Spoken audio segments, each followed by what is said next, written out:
If you've just got into our beautiful sport, or maybe you're thinking of taking the plunge and buying your first bike, there are a few simple steps that will really help you master cycling, keep you riding nice and smooth. So in this video, we're going to list the ones we think are most essential and you really should focus on learning first.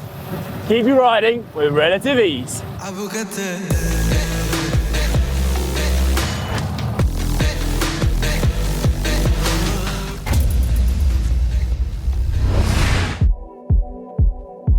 First up, clothing. Keeping warm or cool is a major one when it comes to staying comfortable on the bike. Remember, when you're riding at speed, you're going to feel that chill. So don't just do a quick check out your front door and rely on the fact that the weather's going to be the same for the entirety of your spin. Probably a good idea to wear a few more layers than you think you'll need. Try to wear something on your legs if you can. A simple set of tights really works wonders. Remember, cold muscles really don't make for efficient cycling and won't your task that bit harder. Keep the muscles warm. Also, layer up like an onion. That reason is because you can unlayer when you get too hot. Also, wear a good base layer that wicks sweat away. The reason for wanting to wick the sweat away is because as you sweat, it will start to soak up. When you stop, you get cold, shiver, not a nice feeling. When it's warm, try to wear something cool. Overheating on the bike is a pretty unpleasant feeling, especially when you put down a big old wattage bazooka. I like to wear lycra mainly because when you sweat a lot, it stops the chafing that can arise when the salt builds up around your arms and your legs, making things pretty uncomfortable on a long ride. Also, don't forget your sun cream. Think about what area is going to be in the sun the most. Don't forget the backs of your hand. These are really sensitive areas. Tips of your nose, ears. Keep yourself safe out there, folks. Oh, and remember, get yourself a pair of bib shorts. I know they might seem daunting as if you're about to turn up to a 90s rave, but trust me, they really do make riding a lot more comfortable. No chafing. Don't wear any underwear underneath your bib shorts. Don't need to. Chamois does the job. They're a lot more comfortable. If you need even more comfort, bit of chamois cream. Lather it on. The way your body fits to your bike is massive when it comes to comfort and also performance. There's three main things you need to think about when it comes to bike fit. First up, your handlebar height and also your reach, so that's how far forward or back your handlebars are relative to your saddle. Saddle height, an obvious one, but also saddle setback. That's how far forward your saddle is or how far back it is relative to the bottom bracket. That's where your crank's attached to the frame. Very roughly, to get your bike fit right, you want to be sitting with your foot resting on the pedal and your leg straight, just like this when it's on the downward position. Also, you want your sit bones to be resting on the back part of the saddle, relieving pressure from the areas you don't want pressure to be on. A good tip for getting your handlebars in the right place is when you're riding along, actually no, best to do this on static. If you have a static trainer or maybe rest against the wall, take your hands off your bars in the position you normally ride in, and you want to try and keep your body in the same place. If you find this really difficult, it's probably because your position's a little bit too extreme.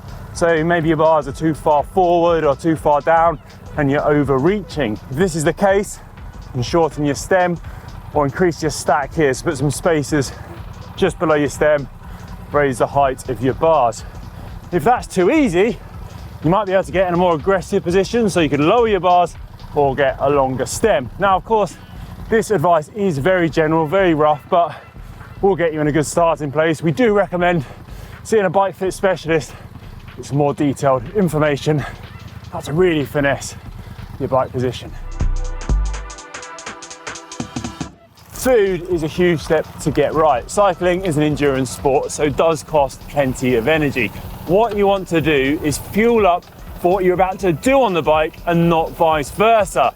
That means plenty of carbs, loads of wholemeal pasta, rice, bread, and also lots of fruit and veg. Usual well-balanced diet off the bike. Unfortunately, means flapjack isn't on the menu every minute of the day.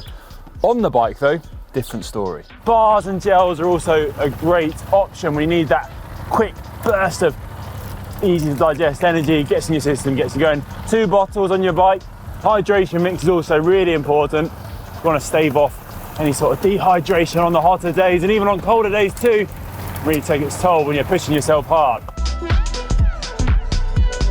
Gearing, another big one, can be overlooked as it does sound simple. Change up when the going gets too easy and your pedaling revolution is getting too high. Change down, things are getting hard and your revolutions start to slow. That's how fast you're turning the pedals around. Also, try to think ahead before you change gear, see what the terrain's going to do, because you want to change gear before things get too tough and it gets too late and you're putting down a really big effort and you're stuck. Yeah, this is what you want to avoid. Should have changed at the bottom really. When changing gear, you want to step off the gas ever so slightly. So don't change right in the middle of a pedal revolution when you're really putting down the power, because you could risk grinding your gears and breaking a chain or a sprocket at the back. So just ease up ever so slightly in the midst of a change. Also, when riding steady, you want to aim for revolutions per minute of roughly 80 to 100. We here at GCN use Wahoo to measure our cadence, which is your RPM, your revolutions per minute. If you don't have such a device, you can simply count how many times your right leg passes one whole revolution. Count that for a whole minute, that's your RPM. Learning a few key mechanic skills is a big step to make your riding that bit easier and keep your bike working in a smooth and efficient way. We're not going to go into too much detail here, but my top 3 mechanic skills to learn for sure has got to be changing an inner tube, changing a tyre, getting your wheel out on a ride and fixing any punctures on the go.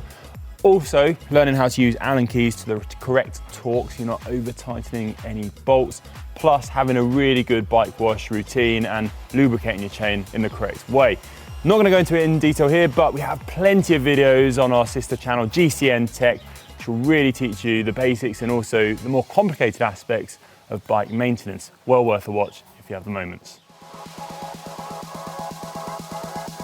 I love riding at high speed, but it is one of the reasons why descending can feel a bit overwhelming.